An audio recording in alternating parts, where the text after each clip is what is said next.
Hey, this your boy Laws from the other side of sports with Blksports980. Just reminding you to go download our app. All you gotta do is go to your app store and type in parentheses, the other side of sports. You get to listen to our content whenever you want. He's lying. He lying. Dog, I'm not lying. On Mother's Mode, you can get our app at the app store on your mobile device right now. Yeah. So when you're on your commute or whenever, you can rock with us. Now, on to our show. You are now tuned to the other side with BOK Sports 980.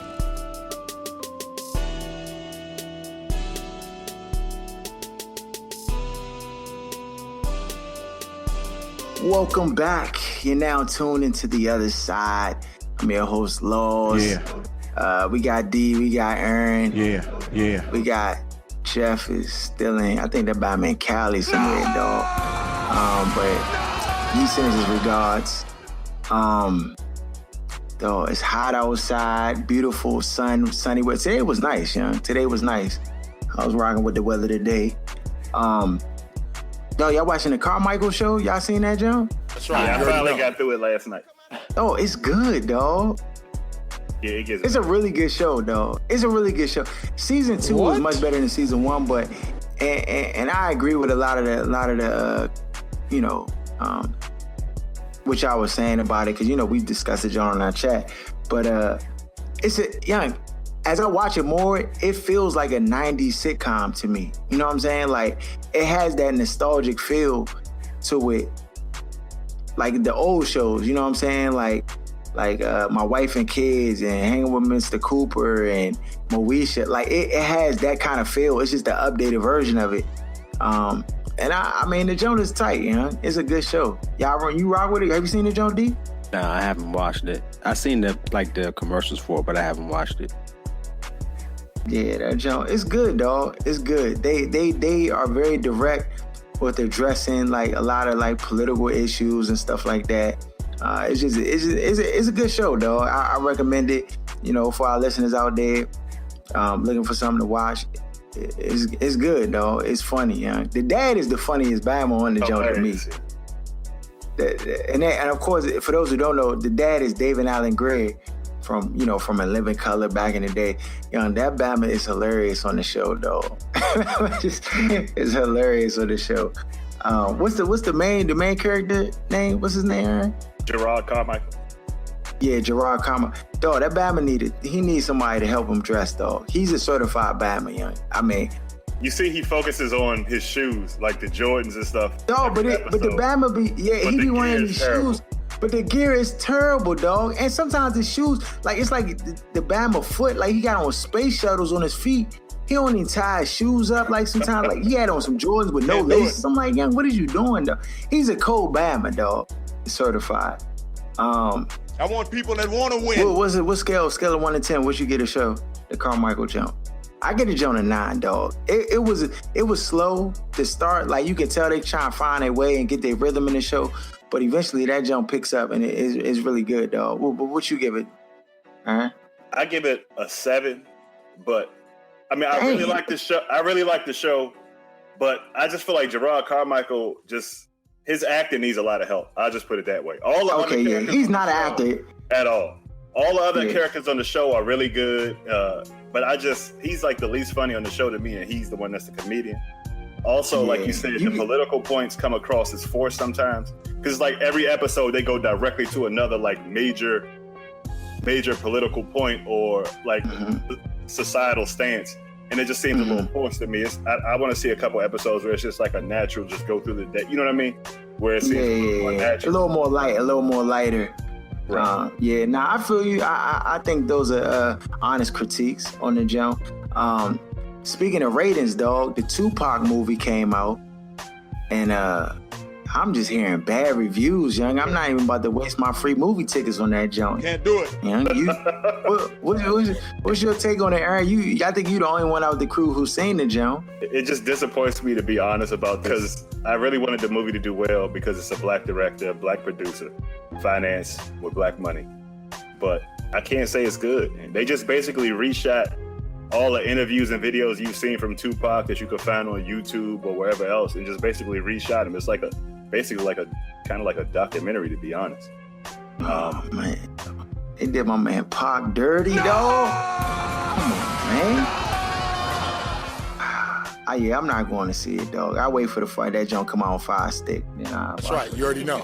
Jada Pinkett she came out and was kind of saying a lot of stuff in the movie wasn't true. It didn't happen the way they said it did between her and Pac. But that's a movie. Oh, for real? So, yeah.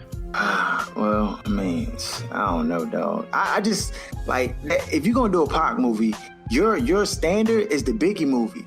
Like, it got it. Like, that should be your bar. Like, the Biggie movie was like that. So that should be your bar going in. If you're not even reaching that bar, then you just need to shut down production, kick everybody out the trailers, whatever, and just start from scratch, because it's Tupac, dog. One of the most polarizing figures, you know what I'm saying, of the 90s, you know what I'm saying, of our generation. And to botch that and mess that up, it's like, come on, dog. How y'all want to do this to me? Perfect. It wasn't terrible. Like, I don't want to give that impression. It's disappointing given, like you said, who we're talking about. This is not like this is a movie about Young Thug or some new Bama that's been, you know what I mean, 2 or 3 years. It's just disappointing given that they had a $36 million budget. So it's not like some low budget college student. You know what I mean? It's just. They shot the joint like the Blair Witch Project, huh? Right. And so that was my issue. It's not terrible. It's just very little, like, I feel like artistic expression. It's just basically straightforward, just going through different videos and like a documentary, basically. Exactly. So you saying don't spend the $46 it costs to go to the movies to see that junk, because after you buy the ticket, popcorn, you go with your youngin'. Yeah, I would never say that. I would never say that for a black film or anything dealing with black business. I would never say don't go see it. I'm just saying don't go with your hopes up. But they are who we thought they were, and we let them off the hook. You will probably be disappointed. And don't buy popcorn. Bring your own Jiffy Pop. That's right. You already know. Make that 7-Eleven stop, that little 7-Eleven run real quick. You know what I'm saying? Fill up the purse. Yeah. All right. Yeah. Got another email. This email comes in. This person wishes to remain anonymous, but it comes in and says, I listen to the show. I listen to the show all the time. I like y'all advice on sports, and now that y'all giving advice on women, I just wanted to know, do you guys have any online dating tips? Yeah. So don't do it. So I, you know what I'm saying? Yeah, I got a little list of some do's and don'ts. And then y'all can chime in and add what y'all want to it. Y'all see that. Start off first with your do's, and then we'll move to the negative. Well, they all kind. I don't even gotta split up like that, though. They intermingle. Okay. So the first one off top is, I said, if I'm giving advice to a woman about online dating, you gotta pick the right site, because that's the first step to either you gonna have a successful experience or a bad one. If you on Tinder, I mean, smash and grab. Yeah, smash and grab, potato skins, whatever. It ain't gonna be nothing fruitful that's gonna come out of that. I just want you to keep your head on a swivel and just know that. Like, don't be offended. But anytime you have that site is so shallow, you know what I'm saying? You just swiping left and swiping right. I hope the world can see now what's really going on out here, because it's getting ridiculous. It's really ridiculous. You can't really garner any significant information from that jump in order. If you living in Thotty's world, then that might be where you want to be at. But if nah, dog. Go ahead, Aaron. Is this strictly advice for women that you're giving, or is this just general? So this is just really for women. So we just try and help, one of our listeners out, you know what I'm saying? And I would say it's really strictly for women, what things they need to look out for in an online dating experience, you know what I'm saying? So that's the rationale behind this. One of the things number 2 on the list was no photo, no go. So if you one of these youngins that think you just gonna put a whole bunch of words up on your site or whatever after you get your site set up, and then you gonna have one of these photos with with a katana mask. What's the katana fan in front of your face, or something like that where you can't see the person. It's gonna be a fail. Like, just He lying. He's lying. He lying. And I don't care what your profile say. Bama's not hollering on the jump. You're not getting no tags. You might get a catfish behind the scenes or something, but ain't nobody really gonna holler at you if they can't see your face. Like, online dating, like, that's part of your profile. You having pictures of yourself, and and basically, like, you gotta be careful what type of pictures you put out there, because that's gonna invite a certain demographic of people. So, but just no photo at all. Come on, dog. It's not gonna work. No, I was gonna say, I mean, even when you put a photo up, someone could still lie and put a fake photo. Put join up a model. You got a crooked nose, so you want, put somebody that has a little bit, better face, symmetry. Man, square jaw, wide neck, just as wide as the skull. I don't think that's a real woman. Sorry, look at that lean hair. Good disguise. It's a fail all the way around. Like, that might lead into the next jump, because you got to do a little bit of fact checking with the profile, because Bamas do be on the jump, with the hyperbole on it, real tough. So you might find a profile. Bama say he graduated Harvard Law, top of his class. Bama drive a Porsche. Bama linked up against a Porsche. You know what I'm saying? And a whole bunch of funny business. And he just selling you a dream. So if it looks too good to be true, it isn't true. You know what I'm saying? On an online profile. But Joe just look too good to be true. If a Bama really caking and balling like that, Bama don't need online dating to begin with. Real talk. So, you want to be leery for that. I've been broke. Also, you want to watch out for the Bama who got the profile, and he got all these profiles of him with other youngins and stuff like that. Whole time though, the Bama got kids. Now, if he looking like he out here living La Vida Loca out here, and he got a kid, and he's hiding his kid or whatever, and like you've asked that, or y'all got to the stage where you start communicating, you say, you have any children? The Bama say, yeah, but his whole profile just don't have no reminiscence of that junk. Yeah, he out here swinging for the fences. I just want to just prep you right now. The Bama out here swinging. What about would that be contingent on the age of the child, or what if that child is older? Yeah. Like, Nah, I'm saying general. If I have a kid and my kid is important to me and he's a part of my life, you know what I'm saying? I'm not gonna be hiding him. It ain't gonna be 56 photos of me with all these youngins at all these spots, and then my kid not even like be in any picture, or my son. You know what I'm saying? But would your kid be on your dating profile? Right, exactly. That you gotta think about what we're talking about. But this is what I'm trying to say. I think that it's disingenuous to have a dating profile that's not really true to who you are. And if you got a kid and your kid ain't a part of who you are at all in any aspect of your life, you know what I'm saying? Well, you won't even put a photo, or you don't even say it on your profile. You don't even say, I got a kid, you know what I'm saying? That's my man, or whatever. You don't put that out there. It's like you putting forth an image that's not really accurate to who you are as a person. That's my sentiments. Go ahead, Aaron. Yeah, I get that, and I agree with saying it on the profile. But in today's climate, now, no, I don't have any kids, but I would feel funny about putting pictures of my kids up, because there's a lot of weird stuff that goes on. That's what I was getting right to say, yeah. So some people just are against putting up pictures of their kids, period. But it doesn't mean that that's not a part of their life.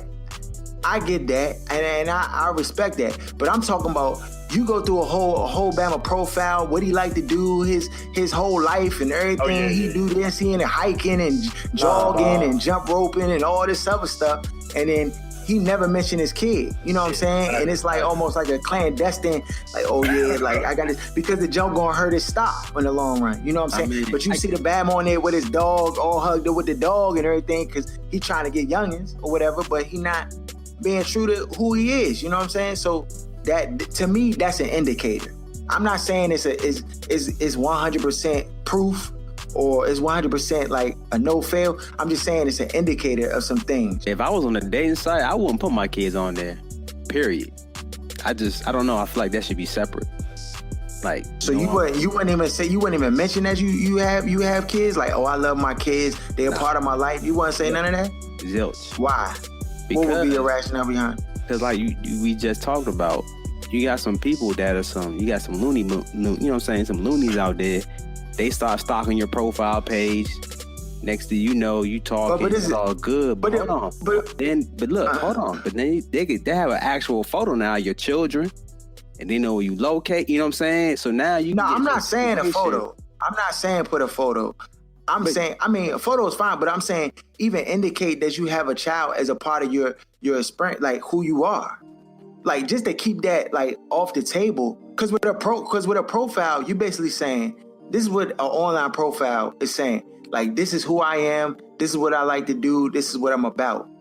And if I have kids and they're not a part of any of that, then I'm putting forth an image that's not really accurate to who I am. If in fact I do care about my kid, if in fact I am like heavily involved in my child's life, like I think in some form or fashion, that would be a byproduct of my profile. That's just like if I'm a Christian and you see me on a profile and I'm out here, you know, throwing up Baphomet signs and just chilling and stuff like that. You know what I'm saying? Whole time behind the scenes, like, you know, I'm at church. I'm in church. You know what I'm saying? That that would just be contradictory. Or this. I mean, it's two different. First we were talking about having photos with them because you had all the youngins, and then you like where your kid pictures at? Like, you ain't spending time with your family, with your children, and then that's one thing. So I would never have pictures of my kids. It's another thing to I have kids. That's different. But okay, I wouldn't include them like in terms of my like the stuff that I put up there. I probably wouldn't really include them because to me that type of stuff is like later on you may actually have to meet the person, know the person, and then they get to meet your children. Mm-hmm. But I wouldn't put that online for everybody to see. You know what I'm trying to say? Okay, that's fair. I mean, I think. Oh my I guess gosh, man. With that said, and you got kids, so it's a little different, maybe a different perspective. I just know when I was out there in the streets floating. You know what I'm saying? I don't have no kids still, but you know, you put on forth an image on the online joint and you wanted to look a certain way. You know what I'm saying? And I you're trying to basically say you're trying to seem more available when you don't say you have children, when it's not really true. Like you're exactly more, you know what I'm saying? And all you have is pictures. I understand that. I get it. I want winners. Yeah. So that leads me to my other thing is that you need to fact check these pages and profiles too. So I'm not saying you got, you know, stalk the Bama and run the Bama credit report and all like that. But you do need to, like, if the Bama say, you know, he work for a certain company or certain arena, you might want to ask some questions in regards to that. Like, you know what I'm saying? See if the Bama knows what he's talking about in that arena, or find something that you have knowledge about or understanding about, and then maybe ask a question, you know what I'm saying, to get information to see if he trying to hit you with the sham god, you know what I'm saying? Hey, like, so also too, do image searches on Google, y'all. If you got profile pics and it looks too good to be true, do the image search. Then you can really see if that's the real person. You find 100 profiles on Facebook, Twitter with this like different joints or like multiple, you know what I'm saying? Then you know, all right, I'm being catfished. You know what I'm trying to say? You be on that bajump with Neve. What's the Bama? Neve? And what's the other Bama name? Neve, man. I can't remember the other guy's name. It's the Bama with the camera. Yeah. You be on there with them, young, walking up to a door with the sad face. You ain't been doing the education. Bro. You ain't been doing the education. You gotta just be careful. And to, you know, online dating, I think that, you know, because it's online, you can gather a lot of information. You know what I'm saying? You can get information quickly. You know, nothing wrong with exchanging numbers, but I think that there should be stages to it. You should just jump from, you know, straight online, 2 messages. All right, young, let's meet up at the Dave & Buster's up the street. Like, fall back. Like, you know, it's stages to it. You should, you know, start out online, maybe a couple messages over the site, then, you know, maybe, you know, transition to email or phone if you feel comfortable. I mean, depending on how to message. I mean, Bama still do it, dog. Bama's is online internet pen pals, dog. It happens all the time. He's an idiot. All right, that's what we got to say about that. You know what I'm If you saying? do the online jump, what you can do to be slick is get the Google phone number. Get a Google phone number. Then it's not your real jump, but you know what I'm trying to say? There you go. Google phone number it is. So it ain't your real jump. You know, if push come to shove, you just, you know, fade like Jordan in the fourth quarter, 97. So it just... Bro, what are you talking about, man? Those are ways you can protect yourself and stuff like that. If you do go out and meet up with a Bama, make sure it's fail-safes for a nigga a... Bama. Yeah, you know, Bama works security, ex-military. So, okay. So then on top of that, if you do go out, make sure you go to a public place. Like a public place. You know? Yeah. Don't invite the Bama over to your house. Don't go over to that Bama's house. Don't, my God, meet the Bama at a gas station up 197. Like, don't, you know what I'm saying? Make sure the jump, make sure it is at a reasonable hour. Make sure, you know, it's probably best to do like lunch or coffee, stuff that's kind of like during the daytime for like your first initial meeting. I mean, it ain't gotta be coffee. It can be milkshake, it can be ice cream, it can be something chill. You know what I'm saying? I don't know.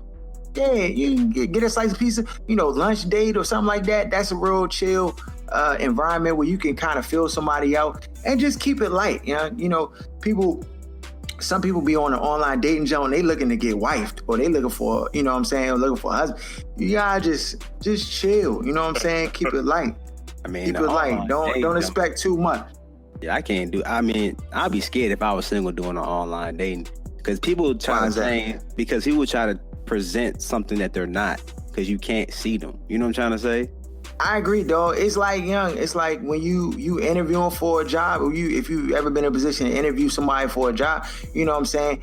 They come in and John, they saying all the right stuff, like, I worked 5 years in mechanics. Yeah, I know how to fix a car, stuff like that. And people will say what they think you want to hear, but there's a few little phrases that you need to be leery of. You get in a phone conversation, Bama say, and it's early on, Bama say, you know, can you go ahead, send me a pic, young, send me a photo, what you got on right now, like off the late night jump. I'm trying to tell you, the Bama, just like Tommy off Martin, GTD. Man, you are in a court of law. There are a lot of people in here. We can't hear you. Your Honor, you're going to have to make them speak up. What does GTD stand for? Got the draws, okay?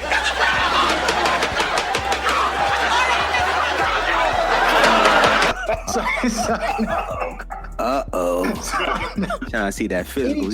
Anytime challenges that are really outside of the scope of like y'all general conversation and stuff that are physically oriented. Yeah, he on a mission, a get mission.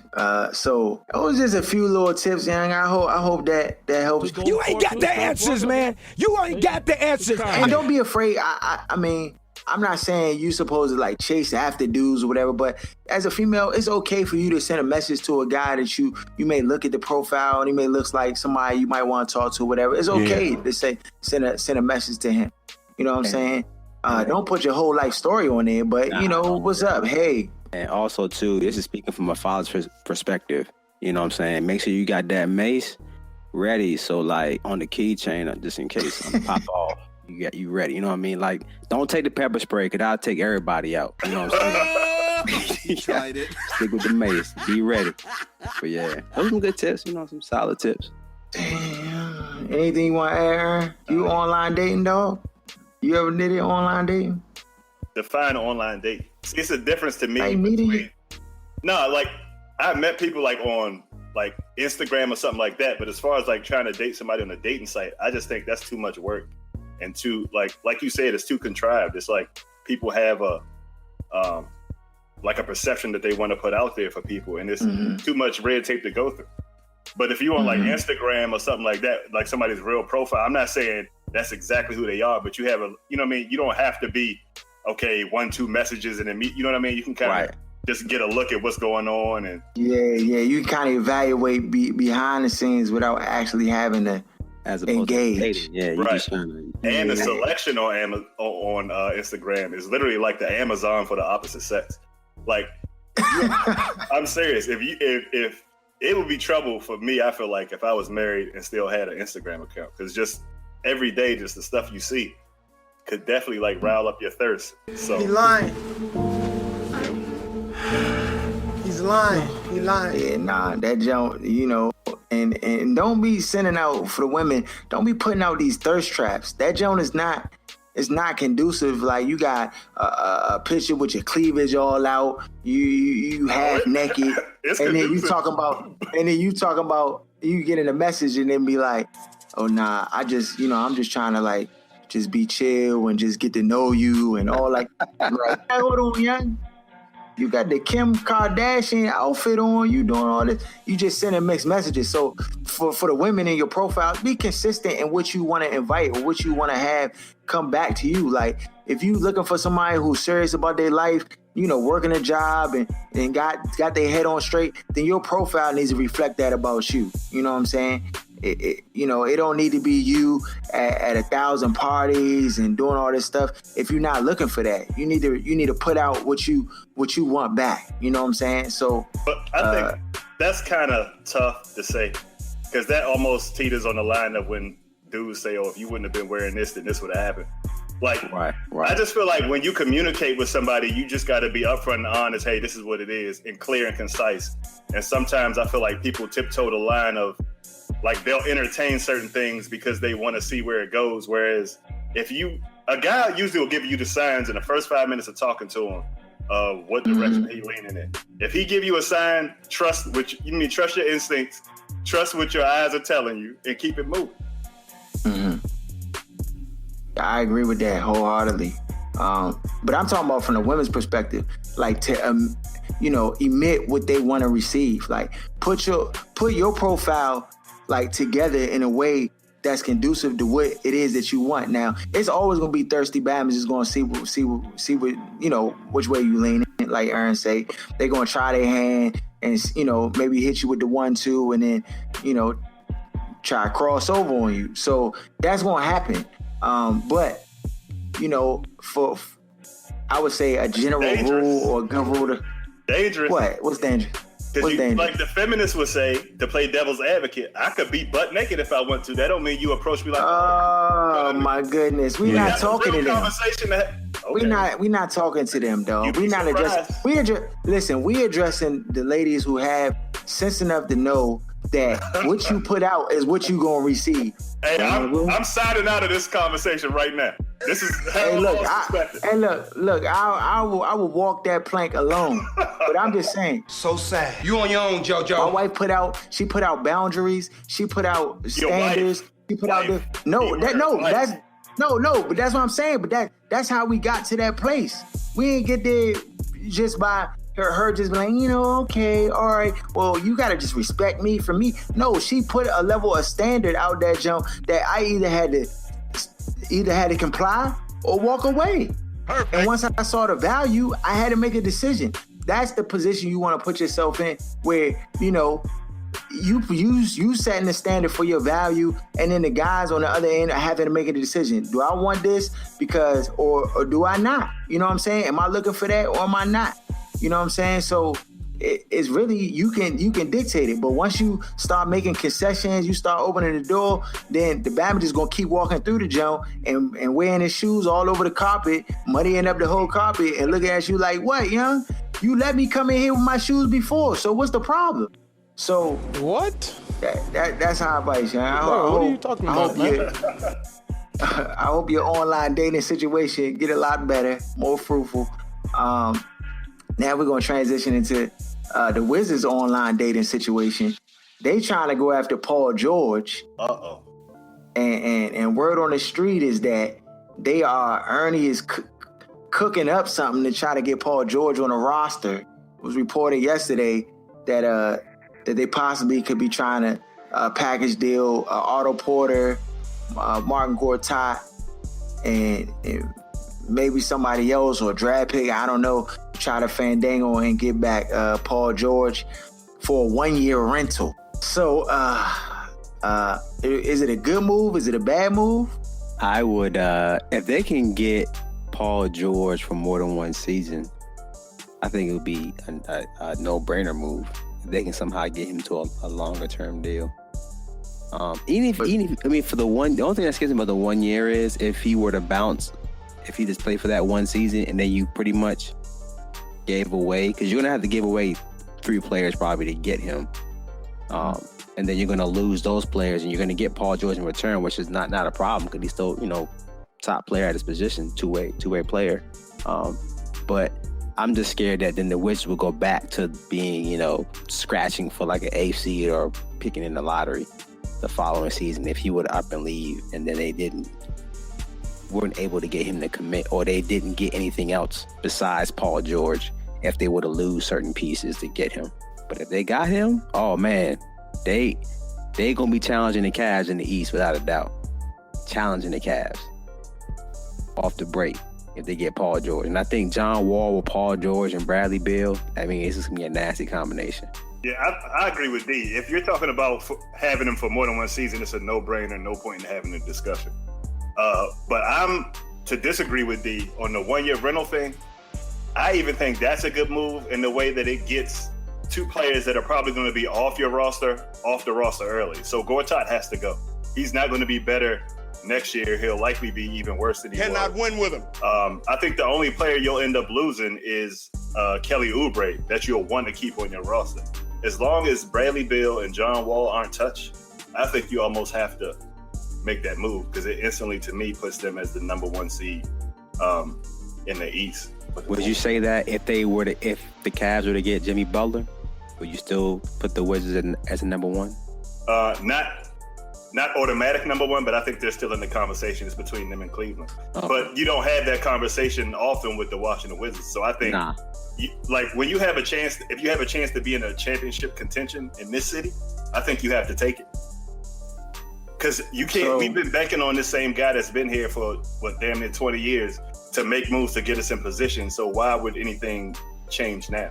So if you have an opportunity to get a third superstar in the Eastern Conference, I think that automatically puts you in the top 1 or 2, and you have to do it. So this is my thing. I agree with everything you guys are saying. The only thing that I differ in opinion is that I don't necessarily think or believe that, like, if I had to put a percentage on Paul George coming to the Wizards and then us just automatically then going to the top of the East and then overtaking, the East just because of Paul George coming to the team, I just personally don't think it's as high as the level of we're like being overly optimistic about Paul George coming to the Wizards and then their roster just all of a sudden now being able to have the capacity to beat the Cleveland Cavaliers. Just me personally, I just don't think that that's a foregone conclusion or that's something that's as seamless as it looks from the outside looking in. From the outside looking in, it looks like Paul George is just, he's a top 10 player in the league. Him coming to the roster improves the roster tremendously from the outside looking in. But I just don't know if the internal issues that could possibly be there, I'm not saying they are there, but I'm just saying that people act a lot different when they've been the guy for a long time, and John Wall has been the guy for a long time. And then you bring in a guy who now becomes the guy and supplants John Wall. Now, I believe he does. I believe agree with that. No, but this is the thing. I believe on a 1 year deal that he has to, because then the franchise itself then has to cater to Paul George in order to make it enticing for him to come back. So they're gonna by default have to not as far as playing time, but they would then have to, put Paul George on billboards, put Paul George on tickets, do things in order to say that we want him here. And then the coach also, we've seen it this year. They're paying Mahimi all this money and this Bama is trash. And up the top management, they start making these moves internally to have Scotty Brooks have to play Mahimi and do all this other stuff, this in-house politics stuff that happens. And I could just see that becoming a cancer that causes them not to reach the level of success that everybody anticipates or would see them to embark on, causing a bad rip between not just John Wall, even though John Wall's play on the floor may not change much because he's a facilitator and he would love to have an additional score. But when at the end of the game, he takes one of them stupid threes, which he does every year, and then fan base and the city's like, young, Paul George is a better closer. Give him the rock. His ego could become a part of this situation. I'm just saying, like, these are real things to think about. Now, should that now like push away from trying to make this move? I say no. I say, yeah, you try to go after Paul George. You definitely do it because you don't have these opportunities. The opportunities don't present themselves as much. I just don't trust management in order to handle this situation properly. You know what I'm saying? I just don't trust it.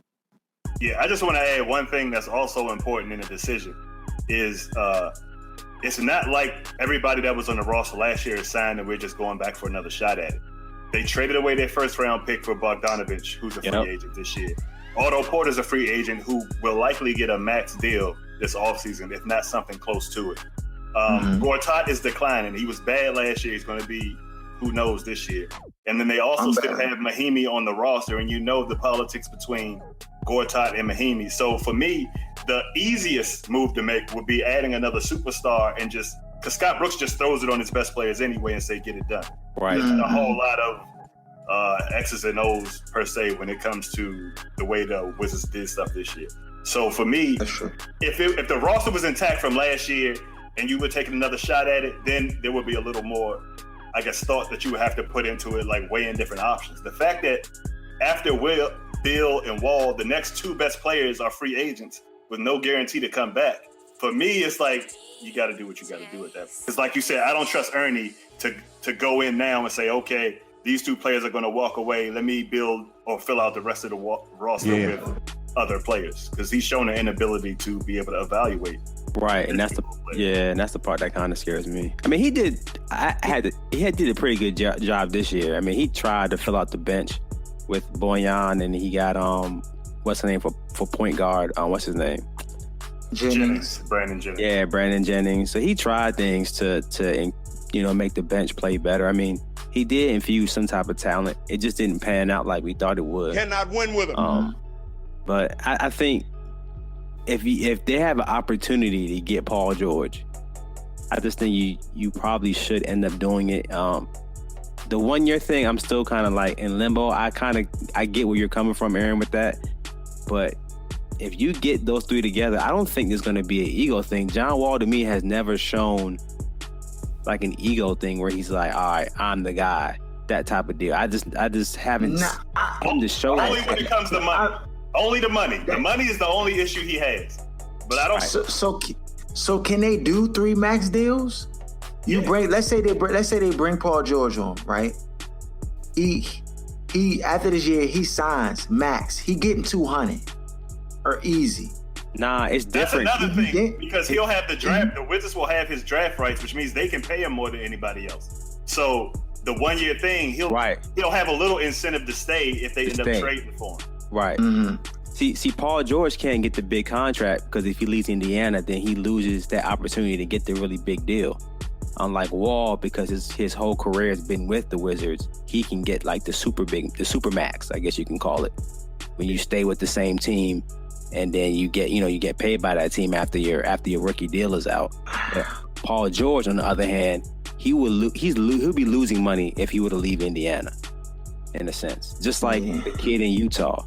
He would lose money leaving Utah as opposed to staying. Only for 1 year, though. Only for 1 year. Nah, it's a lot of money. It's like a $40-something million difference in leaving versus staying. Especially remember the new TV money kicks in next year. Yeah, in some cases it's almost like $70 million. So it depends. And the guys like Gordon Hayward, who's not like a big household name, he doesn't have a lot of endorsements to like lean on as a fill-in for not having the the huge contract if he were to leave Utah. So like KD for instance, him leaving OKC and not getting the most money he could have got if he stayed in OKC, it didn't really matter because it's KD. He has endorsements out the wazoo, so he's getting paid off the court just as much as he's getting paid on the court. So for him, he could take less money and not really hurt him in his pockets. You know what I'm trying to say? So this stuff to kind of think about. I mean, so John Wall, I don't know. John Wall kind of just seems loyal to me with Washington. He kind of started there. No, Bama's be loyal until they don't be loyal, dog. I'm trying to tell you. Like, young, the NBA, no, but this is the thing. We know it's Ernie at the controls, dog. These Bamas do this. You don't trust They Ernie, make bad honest. decisions. They string Bamas along. They give them the oh, young, you just stay with us, blah, blah. Then they do funny business behind the scene. So you let me know what I'm ask saying? you this. What do you think he could mess up more? Filling out 3 spots on the roster without superstars, or filling out 2 more spots once you sign Paul George? Got him! Got him! Like, I feel like waiting on him to fill out the rest of the roster without Paul is the opportunity for him to royally F up the roster. Right. Okay, that's fair. I mean, that's fair. I get you with that. Let me ask this question. You know Ernie love to give away them draft picks. Know it. How many of them Jones he going to give away to get Paul George in the as an incentive with whatever else he let go? But he can't. At least 2. So they have to keep the next year's first round pick. So what I was hearing was Gortat, Oubre, and Marquise Morris. Yeah, it's Morris. Yeah, because Porter's a free agent. It would have to be a sign and trade for Porter. Yeah, he's a restricted. So they could match any deal he gets for Otto Porter. He's a restricted free agent, so he's just like how Gordon got signed. I think the Charlotte Bobcats were trying to get Gordon Hayward a couple years back, and they couldn't get him because Utah matched the deal. So it'd be the same thing with Otto Porter. If he doesn't get a max deal, the Wizards still could match and still try to retain Otto Porter. That scares me too, because I feel like they're going to overpay him or Bogdanovich. I don't know which one, but I know they're going to overpay one of them. Oh my goodness, man. Well, speaking of NBA, the NBA draft is coming up Thursday. It's been already a trade from the Sixers to take the number 1 spot from the Celtics, and the Celtics in turn got another first-round draft pick. They're killing right now with the roster they already have, and still going to get a very viable player to their team at the 3 spot. So this draft to me, go ahead. Also to add to the trades, Russell from the Lakers got traded, and Mozgov got traded to the Nets for Brook Lopez in their 27th pick in the first round. So wow, they basically just gave away Russell, pretty much. So D'Angelo Russell was out of LA now. Why wasn't Ernie on the phone with them? Do you want D'Angelo Russell? I'd take him over what we currently have. You can't have D'Angelo Russell and John Wall. You can't have both of them in the locker room of shenanigans. You don't want that type of guy in the roster, bro. No, I want talent. I don't care about nothing else. It's ridiculous. Because I feel like John Wall the type of dude that would have put hands on him for taking pictures of him. He's not what's that clown we had before? Nick Young. He's not Nick Young. If D'Angelo Russell did that to Wall, you'll hear about black eyes going on in the locker room. So that's big. Dang, that's a power move too. Well, I mean that just opens the door for Lonzo Ball. You can if you doing a futures bet, you can go ahead and just put all your bread on that. They going to pick Lonzo Ball. It's clear now because they let D'Angelo Russell. They looking at them as playing the same position. So I don't know, man. We're gonna see how that pans out. I mean, in this year's draft, I looked at all of the players and shout out to Sports Reality. I was on that joint yesterday with Jeremy and them. And we were talking about that. We did a little mock draft on there with the players. But this draft, to me, has a lot of solid talent, just from my assessment. Now, some of the guys that they got at the top, I don't think that are that great. So I'm going to just go down a couple of these guys that I think that just really have standout star power that will translate to the next level. So Markelle Fultz, of course, it's pretty well known that the 76ers are going to make that selection and get him with the number 1 pick. I like him. To me, he's like Bradley Beal. Like, the Bama can create his own shot, can get to the basket, can finish, can score, got good one-on-one ability. Just like Bradley Beal. To me, I see him as Bradley Beal for the 76ers. I mean, like I said, when you're looking at prospects, you really don't know. You're just kind of thinking best case scenario with these guys. But I do like him at the number 1 spot. Lonzo Ball, I went back. I have to apologize to Jeff because I was very critical of Lonzo Ball, and I have been. But the Bama is vicious, dog. This Bama is vicious. Like, I think it's because his jump shot is unorthodox, so naturally I just be like, yeah, this Bama's sorry for real. Like, you can't go in the league shooting like that. Like, the Bama's cash, dog, from behind the arc. And the Bama's core vision's on 99. And he can do everything, dog. Like, he even shown, like, surprising athleticism. You know what I'm saying? Like, I was like, yeah, this Bama got bunnies too, was catching oops. And to me, he's going to be, I won't go as far as say a superstar at the next level, but he will be a good, solid NBA player at the very least, as long as barring no injuries. Because Sean Livingston was nice when he first came into the league too, and then Bama got injured, and then the Bama just became a role player for the rest of a journeyman for the rest of his career. But he's still solid. But Lonzo Ball, young, go ahead. No, I was saying he reminded me a lot of like a more athletic Anthony Hardaway. You think he's more athletic than Anthony Hardaway? Yeah. Like, I was surprised too, Harold, going back and looking at Lonzo Ball. He got bunnies. Like, he got bunnies, dog. Yeah. It catches you off guard because he's so lax. And, like, his game is kind of laid back. But I saw a couple oops that he caught. And I'm like, this dude jumps out the gym. I mean, he can jump. But I think the only thing that I kind of saw when I looked at him, he doesn't seem very, in terms of athleticism, like agility and speed. I feel like he can jump, but that's why I think he struggles defensively guarding guys that are fast. I think he's going to struggle guarding guys that are naturally fast. I just think it's the light skin syndrome, dog. Like, I just think he just don't like want to do it. Like, I don't know, but the Bama guy, he can get up the court quickly, dog. Like, he doesn't just get up there. Like, when I was watching the Bama, he gets up the court quickly and he makes decisions definitively. Like, he decide he want to go to the rack, he'll just go to the rack. Like, as soon as he gets you off balance, he's like attacking that hip. Like, he's really, really, really good, dog. Really good. I'm almost like mad at myself for being so critical of him, because like watching him, I was like, dang, this Bama is nice, dog. He's the full threat. To me, he's reminiscent of more like Steph Curry, like as far as his game. Like, I don't think he's as good of a shooter as Steph Curry is, but he has Steph Curry-like tendencies. Like, Steph Curry's unselfish. Steph Curry can pass. He can get to the cup. He can finish at the cup, even over like time. But Lonzo's 6'6", so that's a whole nother element. And he rebounds the basketball well for a guard. Like, the Bama like has a little bit of Russell Westbrook in him, as far as like he can be a rebounding guard and he can push the ball up the floor and he can facilitate and he can score. Bama's nice, dog. He's nice. He's definitely gone back up in my book, even though Darren Fox, who we'll get to in a second, cooked him in that game. I don't know if that was an anomaly or just but he scored buckets in the game.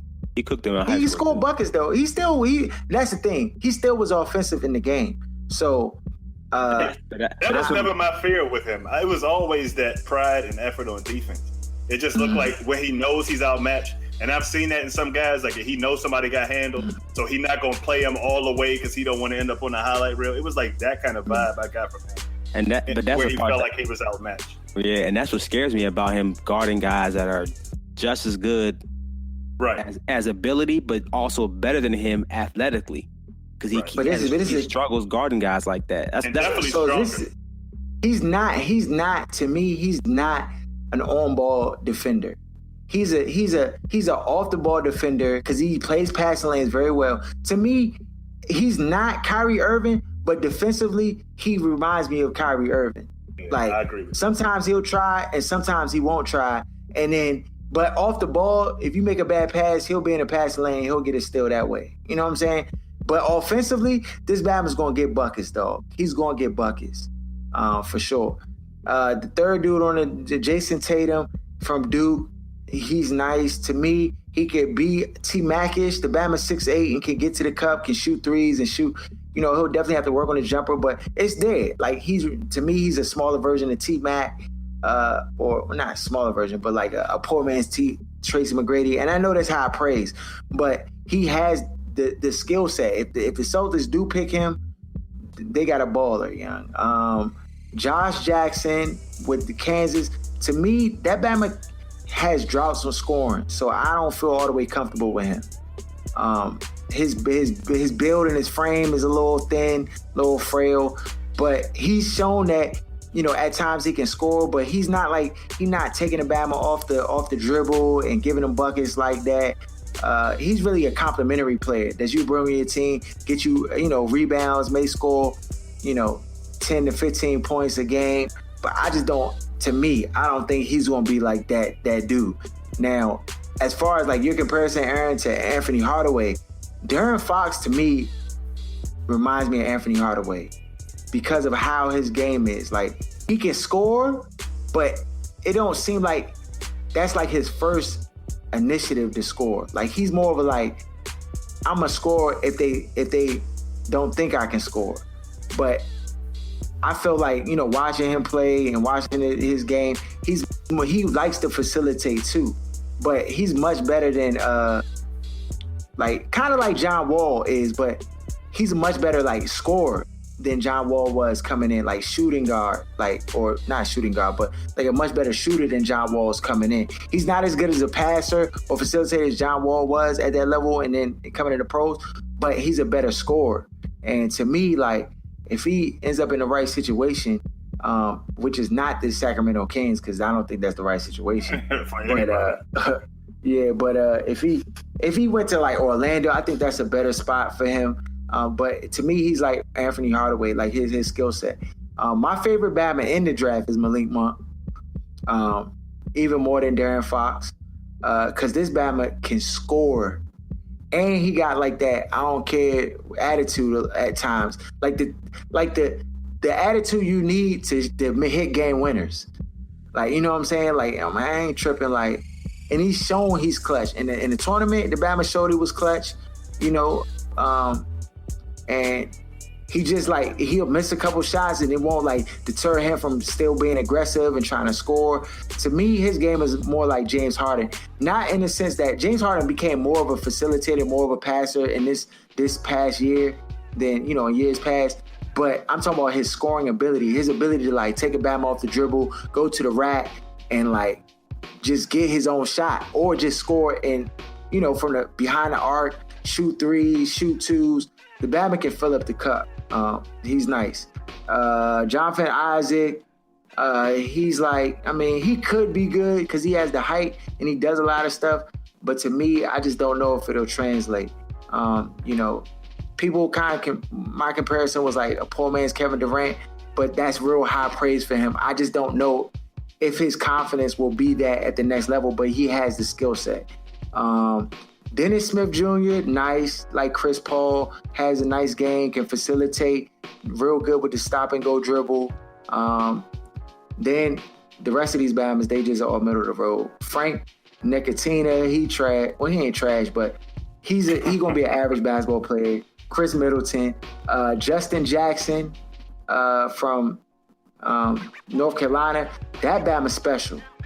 Shout out to Rick. I know Rick is gonna like this, but to me, he's like Klay Thompson in the fact that if the Bama gets hot, he can score 28 points in a quarter, like it's nothing. Like if he gets hot from behind the arc or just shooting, he could be lights out, dog. He nice. Justin Jackson in North Carolina is nice.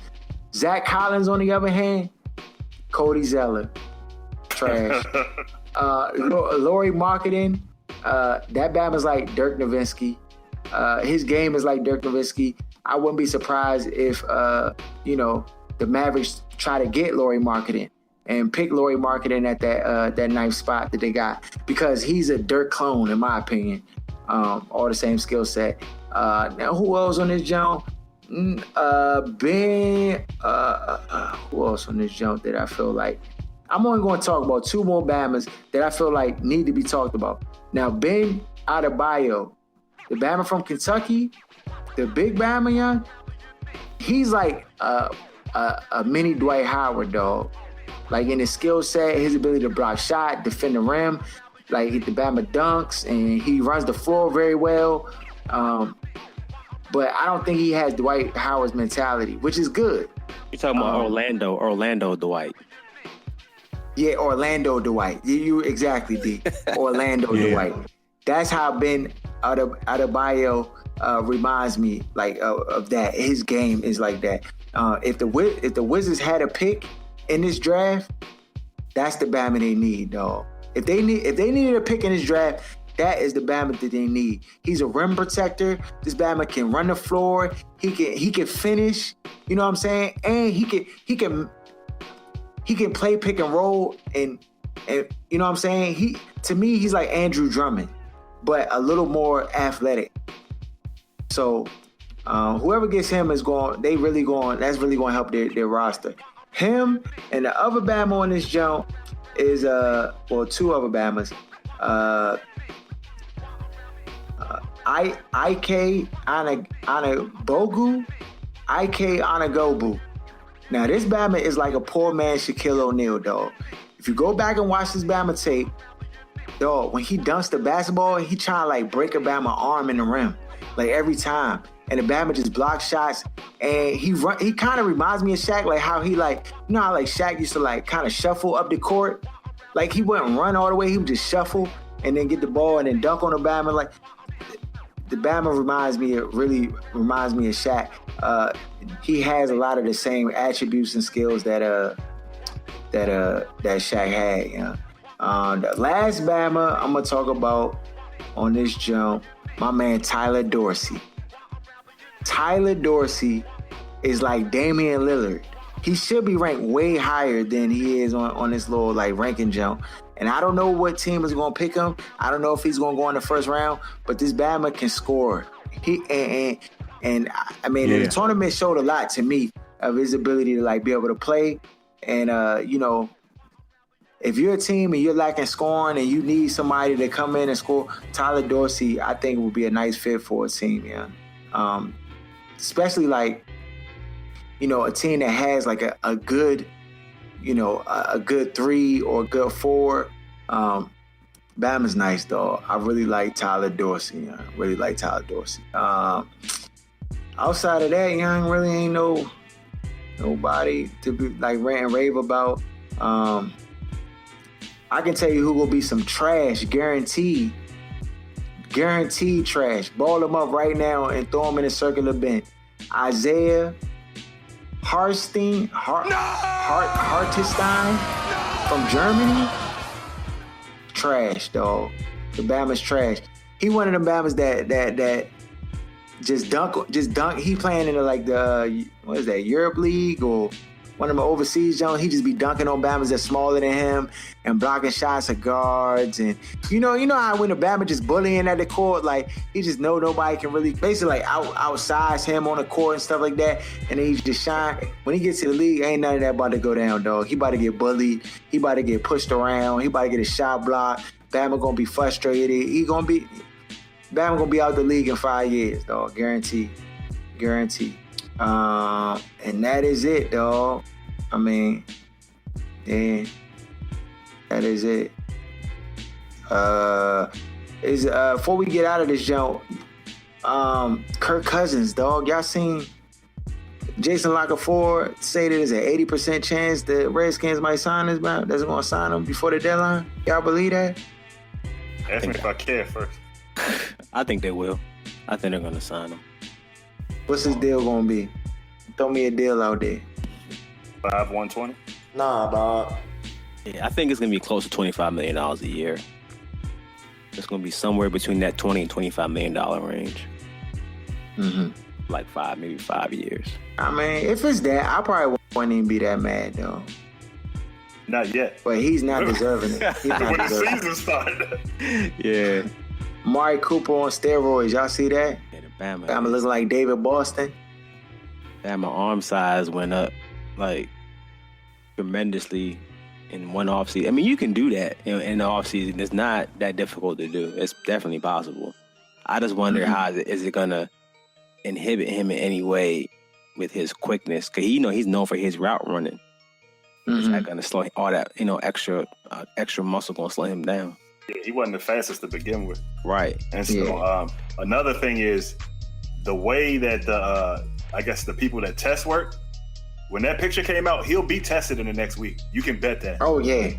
Oh, most definitely. They're going to test him this week. They just put that Bama on the dot. Yeah, they just put him on the list. He wasn't even on the joint. Now he at the top.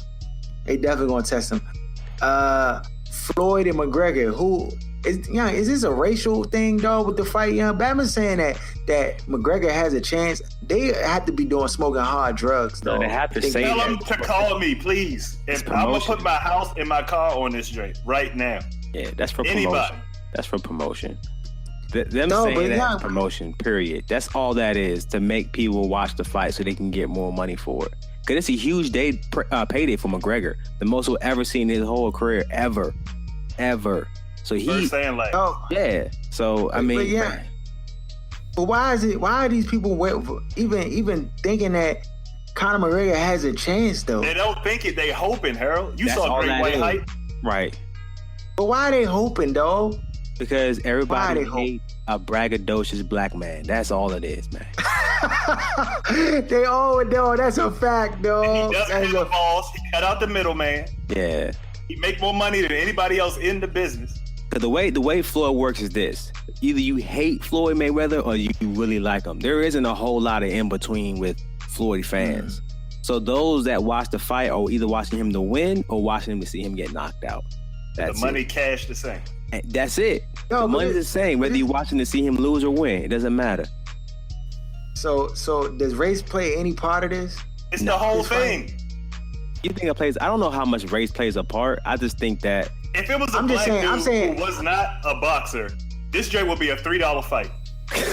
he said $3. It's a fact. Like, this dude is not a boxer, dude. Like, this is like WWE at this point. Floyd is going to destroy him. It's not even going to be close. And then Floyd already put something in there. He said he's going to put a clause in there. If he raises his leg up to try to kick me, he's going to sue him. He going to have to. You raise his leg up, that's I get $100K off you, or $100 million off of you. No, I was lunching. I should put an M on the end, not a K. $100 million off of his earnings. Go back there. If he throw a kick, any kind of funny business in this joint, straight hands. But the thing is, and somebody brought this to my attention, that if America is so all about America, like no. The Bama for Conor McGregor is not even American. Bama's Irish. Nobody from America should be in favor of him. Pro-patriotism, Go America 2017. So everybody gonna be in Floyd camp, right? Check the comments. That's what it should be that way, right? Because to vote for Conor McGregor to win in the fight is anti-American.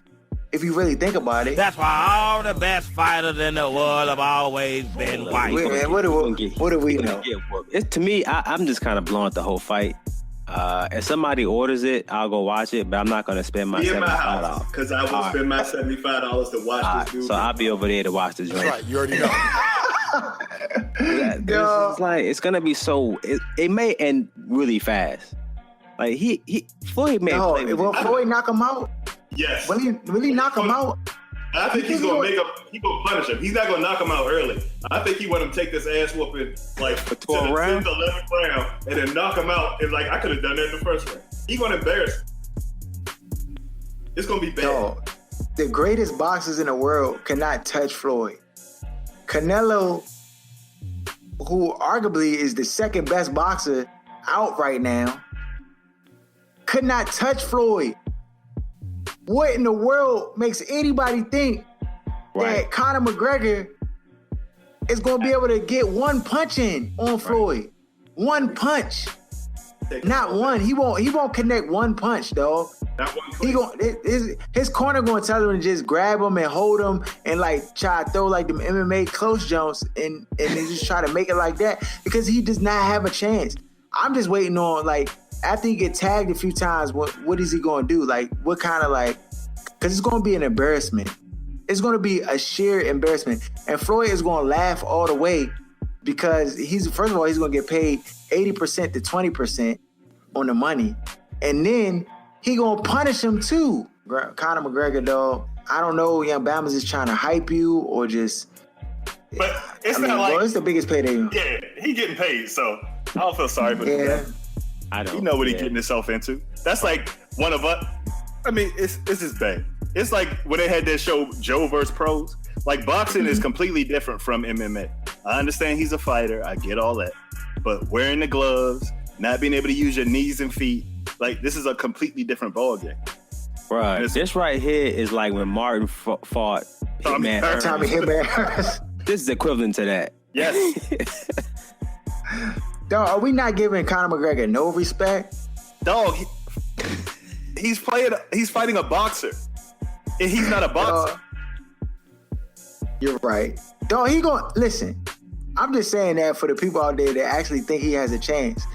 He doesn't have any chances, dog. 0%. Floyd Mayweather has been boxing his entire life. It's like, soon as that Bama came off the formula milk, this Bama was in the gym throwing his hands like at punching bags.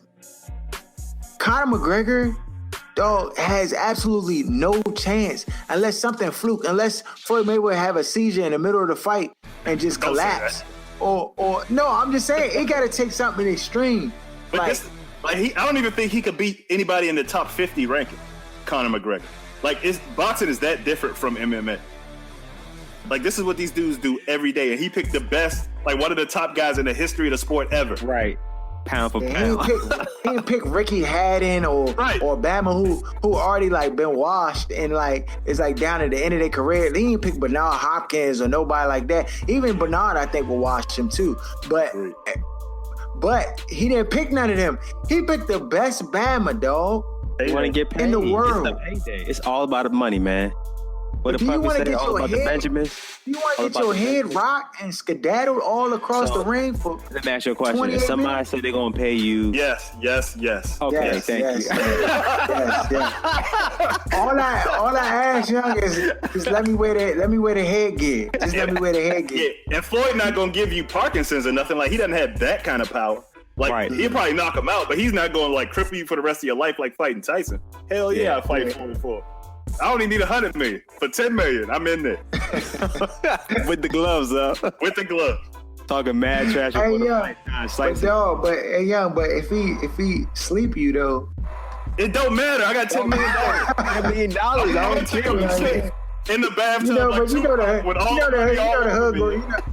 you know the hood gonna clown you still. Don't matter, dog. It don't matter how much money you get. I'm blocking everybody that don't have $10 million. I want to see your account balance. If you don't have $10 million, block. I'm free. Hey, that's it. It's over. Oh man, well there you have it, folks. McGregor don't have a chance, huh? You can hit us up at Blksports980. At the other side on IG, you can send us emails at Blksports980 if you want us to answer your question. Ladies out there, go ahead and send us in. We keep it 100. We lead you in the right direction. Don't worry. That is all, young. We out. Shut up! Give me a turn to speak. Fine, see? You do that to me. How does it feel? How does it feel to be told to shut up? We've talked about it. Let me speak.